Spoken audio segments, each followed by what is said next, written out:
Bom, a gente vai falar aqui, a gente está nessa semana, né, de celebração, de luta das mulheres, e a gente vai falar sobre profissões que até pouco tempo consideradas masculinas, né, coisa exclusiva de homem, vêm sendo exercidas cada vez mais por mulheres que lutam aí contra a discriminação de gênero no ambiente de trabalho, né? Só para dar um exemplo, no setor brasileiro de petróleo e gás, é, reduto aí totalmente machista, né, reconhecidamente machista, a gente tem 14.448 mulheres trabalhando no ano passado, representando 16,5% do total de trabalhadores do país, e o cenário nacional é parecido com o perfil da Petrobras, onde temos 7.670 petroleiras empregadas, equivalendo também a 17% da força de trabalho da empresa no ano passado, segundo o levantamento do DIEESE, subseção Federação Única dos Petroleiros, a FUP, com base já nos dados do relatório de sustentabilidade da empresa. Então, a gente vai falar agora sobre esse longo caminho trilhado por petroleiras na conquista de direitos. E a nossa convidada é a Bárbara Bezerra, diretora do Sindipetro Norte Fluminense. Oi, Bárbara, bom dia, seja muito bem-vinda. Olá, bom dia. Muito obrigada, Vite. Obrigada por ter aceito o nosso convite, Bárbara. Bom, vamos falar aqui da presença feminina no setor petroleiro, que cresceu, evidentemente, né, mas está aí, né, nos 17% do total de trabalhadores da Petrobras. E eu queria que você falasse o que acontece, né, ainda, né, mesmo tendo esse avanço e sendo 17% do total de trabalhadores da Petrobras, existe aí a questão de discriminação de gênero nesse ambiente de trabalho. A gente sabe também que existem assédios, salários mais baixos. É isso, eu queria que você falasse como é que se dá essa questão dentro da Petrobras. Então, Marilu, é bem complexa, né? Porque a gente tem esses 16% dentro da companhia e ele está estagnado há quase 20 anos. As mulheres começam a acessar a Petrobras e o caminho mais fácil é através de concurso. E atenção, mulher, concurso aberto, vamos ocupar essas vagas. E de outra maneira fica muito difícil de acessar, porque a indústria, de uma maneira geral, ela é muito masculina e começa com a parte da educação. A gente não consegue, em geral, estudar ensinos técnicos, né? Quando a gente chega numa escola técnica, quando a gente chega no Instituto Federal, os cursos técnicos são muito masculinos. Então a gente começa a precisar ter uma acessibilidade aí na educação.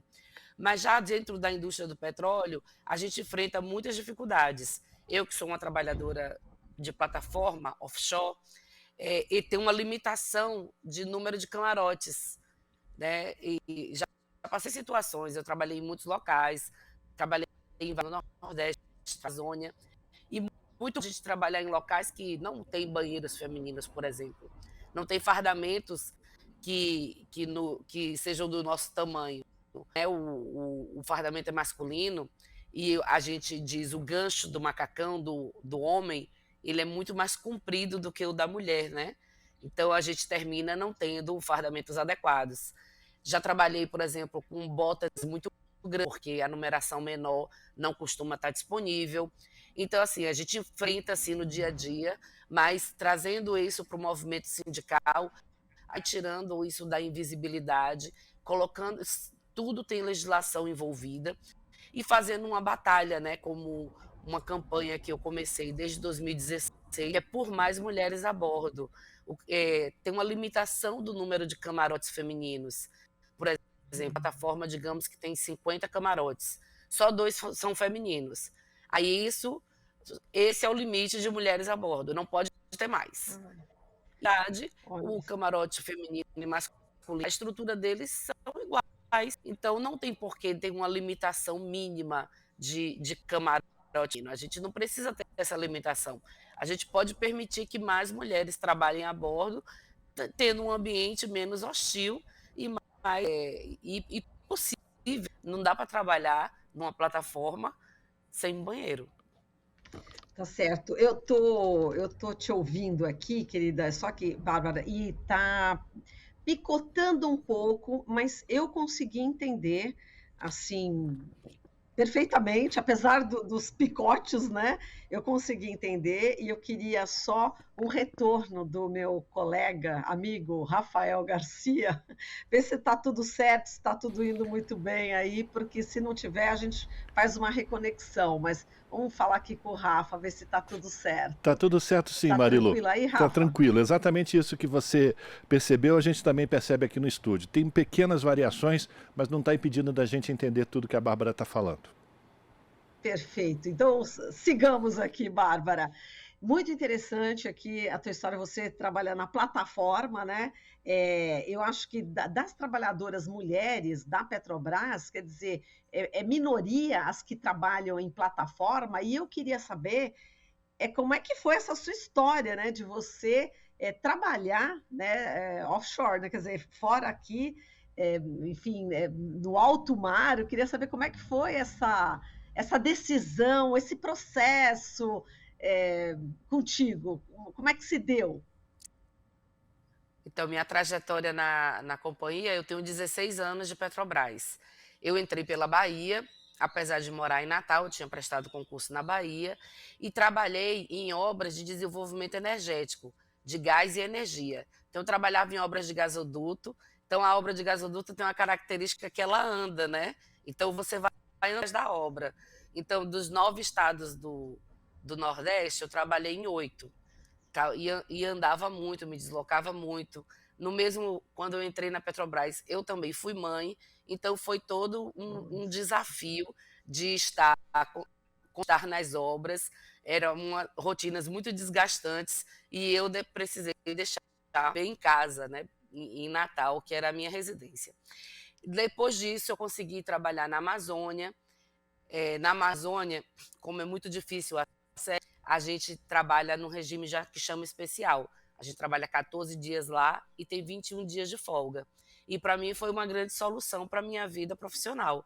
Apesar da distância e do deslocamento e do enfrentamento de trabalhar numa selva, era muito gratificante, o trabalho muito difícil, muito complexo, mas era também bacana ter a folga, ter o retorno para casa e ter os dias úteis. Mas a Lava Jato, ela fez um grande desmonte da Petrobras, né? Começou lá em 2014 e ela começou a fechar as produções. E eu sou uma fugitiva da Lava Jato. Ela foi na Polônia, eu voltei para o Nordeste. E quando chegou Desculpa, daqui a pouco a agora Lava eu não. Jato veio. Bárbara, repete só essa parte, que agora comprometeu bastante, que eu não entendi, não consegui entender essa parte. Eu vou. Será? Só diga. Acho que ela vai tentar.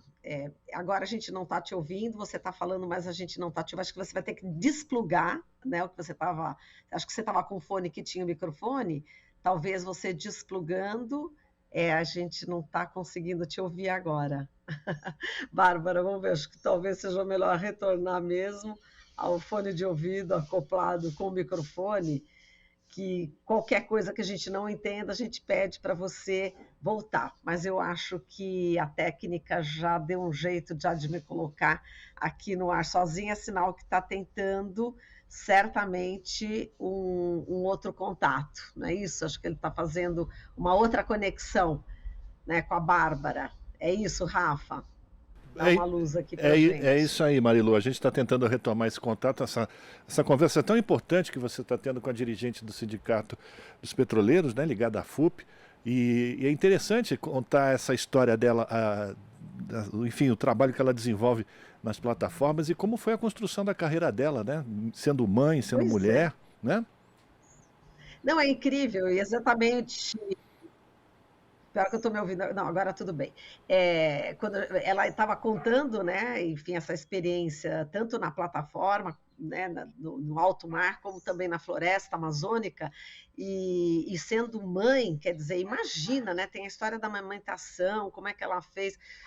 Lógico que existe, né, a licença maternidade, obviamente, mas ainda aqui no Brasil a licença é pequena, né? Eu acho muito pequena. As mulheres deveriam ter muito mais meses, né, para poder ficar com o seu bebê. Mas eu estou achando, pelo que eu estou ouvindo aqui, Rafa, parece que ela está já se reconectando. A Bárbara, alô, Câmbio, está na plataforma? Já chegou? Se tivesse, estava Já mais está. difícil ainda a nossa conexão. Exatamente, ainda bem que acho que agora, beleza, agora ficou ótimo. Mas diga lá, veio a Lava Melhorou? Jato, melhorou muito, melhorou muito. Diga lá, veio a Ah, Lava Jato e aí o que aconteceu? en- então, eu sou uma fugitiva da Lava Jato, porque a Lava Como Jato, assim? ela vinha com as... A Lava Jato, por exemplo, na Amazônia, ela chegou lá e Uhum. disse, olha, há 2 anos atrás construíram um gasoduto aqui, teve corrupção, então para tudo, para a produção, para tudo. Né? E aí parava e diziam, olha, procure um lugar para ir trabalhar, e vocês que são concursados, e quem não era concursado era demitido. Eu estava numa obra lá com 400 pessoas, demitiram as 400 e a gente que era Petrobras, a gente arrumar um lugar para ir trabalhar. Eu terminei conseguindo voltar para o Nordeste e em poucos meses a Lava Jato chega lá e diz, não, quando o aqui teve corrupção, aí vamos fechar, vamos parar. Aí inviabiliza o processo de produção. E mesmo as sondas, na época, sendo próprias, eles hibernaram em 6 meses. Aí lá vai eu procurar um lugar de novo dentro da Petrobras. Indo parar na Bacia de Campos, que também já estava em grande produção, ainda era a maior produção da companhia, né? O pré-sal estava ali começando, e aí, em pouco tempo aqui, lá vem também a Lava Jato, e que, na verdade, a Lava Jato é uma grande ferramenta da privatização. E ela começa a vender também as plataformas sem motivos e começa a nos desempregar. Então, eu resolvi sair do lado de fugitiva da Lava Jato e disse: não, eu vou lutar pela Petrobras. Por isso que eu entrei no movimento sindical. Além da bandeira, claro, que eu tinha de por mais mulheres a bordo, e posicionamento de fazer cada plataforma que eu subia, eu fazia uma foto com as mulheres a bordo, né? E era muito especial esse momento, e fazia hashtag por mais mulheres a bordo, e tivemos muitas fotos e tentando mostrar de forma simpática a presença da mulher na plataforma, né? E tentando denunciar esse percentual, que esse percentual de 16% na companhia, em plataformas em geral, é 3% de presença feminina, Nossa, né? É cai bem muito. baixo. E, inclusive, eu comecei o Por Mais Mulheres a Bordo, uma única vez eu estava numa plataforma e tinham 11 mulheres. E isso representava 6% do quadro. E eu chamei, fiz a foto e disse, olha, é muito especial isso. Era incrível. E no, na para aquele nossa, como tem mulher e muita mulher. Olha, 11 no de 85 pessoas. Repete só esse finalzinho que comprometeu de novo o picote da internet. Vamos lá, repete só esse final. Nós éramos 11 mulheres num universo Sim. de 185 pessoas. Certo. E que já foi muito, né? É isso. Você Era estava falando. muito. Nossa, É pouco, mas 6% de mulheres. Para o universo era muito. O comentário era: nossa, tem muita mulher a bordo, tem muita mulher a bordo. E quando a gente contou, né, éramos 11, fizemos uma foto bem bacana ah, e iniciamos essa campanha por mais mulheres a bordo. Mas a gente precisa ainda mais sensibilizar que o grande problema é essa limitação de camarote, que eles dizem só tem não. 2 femininos. Não pode, é proibido ter mais camarotes femininos. E, na verdade, não precisa ter essa limitação. As empresas também do setor privado, elas terminam não contratando mulheres porque elas não têm como embarcar. Não tem espaço Ah, físico, né? Entende? Então, a gente precisa parar de restringir essa quantidade mínima de camarotes femininos. Deixar livre, até você, porque uma estrutura de um camarote masculino é igual. Certo. Em relação à Petrobras, essa informação já chegou até a ministra do Ministério das Mulheres? Já tem essa Acre- informação? Diga. ac- Acredito que ainda não, mas via FUP a gente precisa fazer um grande manifesto para que terminem, parem de restringir. E, inclusive, a ministra das Mulheres vem seguindo a orientação da ONU de ter mais meninas na ciência, né? Então a gente precisa que essas meninas na ciência, elas precisam também ter destino, né? Oportunidades, carreiras, né? E então o machismo estrutural ele destrói muito essas possibilidades. Por exemplo, além dessa quantidade pouca de mulheres, as oportunidades de carreiras elas também são muito pequenas. Quando a gente tira assim na bacia de Campos, a gente tem uma média de 80, só tem uma mulher. Tem uma Então a média de gente precisa 80, picotou 80 na média. gerentes de plataforma, Tá, certo. 80 gerentes, 80 pessoas gerentes. Uma mulher, uma única mulher. Nossa, Né? E realmente tem algo errado. muito errado, né? Tem, E, tem algo Bárbara, errado. diga lá, eu não sei se eu te cortei agora, porque como está picotando, às vezes eu não sei se parou, se é picote. Tá, posso perguntar? Pode perguntar, Marilu. Então tá, querida. Bárbara, vamos lá.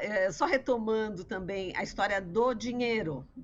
A gente sabe que existe estudos aqui, a gente tem a pesquisa, né, do Diese FUP, que revela que em todas as funções exercidas na Petrobras, as mulheres recebem menos do que os homens.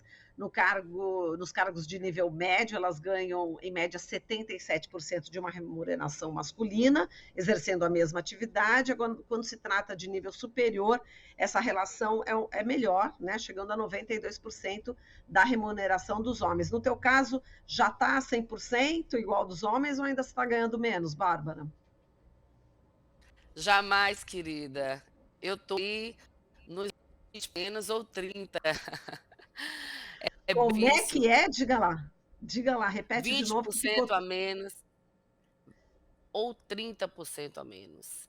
Né? A última vez que eu fui comparar um contra-cheque de um técnico em segurança que entrou no mesmo concurso que eu ganhava 20% a menos.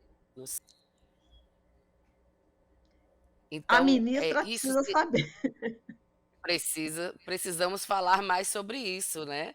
É um Sim. absurdo, porque quando a gente vai no plano de carreiras, eles não conseguem, as mulheres não conseguem avançar. Então a gente sempre vai ficando para trás e a gente nunca consegue a remuneração dos homens, mesmo fazendo o mesmo trabalho, mesmo fazendo por muitas vezes mais trabalho do que eles, sempre somos avaliadas de maneira inferior. Não, não adianta. Inclusive, no meu primeiro ano de Petrobras, o meu gerente ele disse: eu não posso avaliar porque ela ficou grávida. Ai, ai, ai. E aí?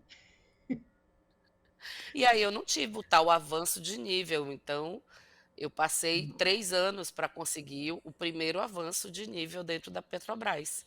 Não importa o trabalho, né? Na verdade, há um problema cultural muito grande com gênero, e quando a gente vem nesses ambientes predominantemente masculinos, ele é mais evidente, ele é muito mais hostil, né? Mas tem um lado que o número fica muito mais explícito também. Então, por que não fazer uma mudança, né? Alô, Jean Paul, novo presidente da Petrobras, ele também está precisando comprar essa briga para a gente, meu conterrâneo aí, Potiguar. Com certeza. Mas aí o presidente Lula, junto com a ministra Cida Gonçalves, né, do Ministério das Mulheres, eles lançaram esse pacote, né, incrível, um marco histórico, né, na luta das mulheres, com muitas medidas, entre elas justamente essa equidade, né? Quer dizer, vai começar. Acho que o seu salário já vai aumentar, porque é uma decisão aí importante, né, nesse pacote de ações, né? Então, se você já espera que já vai ter essa equiparação salarial, não é isso, Bárbara? Olha, eu tenho muita esperança, né? O pacote do 8 de março foi histórico, foi muito, deu aquele fervor, né, de enfim, assuntos que a gente fala e vê há tanto tempo. Você vê, eu tenho 16 anos de Petrobras, então é tão evidente para mim que eu ganho menos porque eu sou mulher, de repente ver o governo federal instituindo que isso está errado e que isso precisa ser regularizado, né? Eu tenho esperança, mas entendo também que não é uma medida de modificação rápida, né? Não vão conseguir, em poucos dias, fazer essa regularização, digamos assim. Mas eu estou com esperança, tenho mais um recurso para fazer essa cobrança. É muito bom ficar mais em evidência, sempre falo que não existe na nossa luta se a gente não tiver políticas públicas que nos apoiem. E de repente parece que a gente começa a ver isso começar a acontecer e começa a funcionar. Claro que sei que é uma medida que terá ainda meses, provavelmente, para ser regularizado, mas tenho muita esperança de, enfim, não ser mais só uma voz, não parecer ser aquelas problemáticas reclamando, como sempre nos dizem, né? As problemáticas estão aí reclamando, as feministas estão reclamando, quando é algo tão evidente assim, como uma diferença salarial. Ainda mais num cargo concursado, né? Exatamente, mais grave ainda. Bárbara, foi um prazer enorme conversar com você. Um forte abraço e espero conversar contigo em outras oportunidades, viu? E parabéns aí por sua luta, pelo seu trabalho lá no alto mar. Foi uma honra conversar contigo. Um beijo, querida. Prazer todo meu. Pode chamar que eu volto. Obrigada. Tá ok, obrigada. Falamos aqui com a Bárbara Bezerra, diretora do Sindipetro Norte Fluminense. Estamos apresentando Jornal Brasil Atual. As notícias que os outros não dão.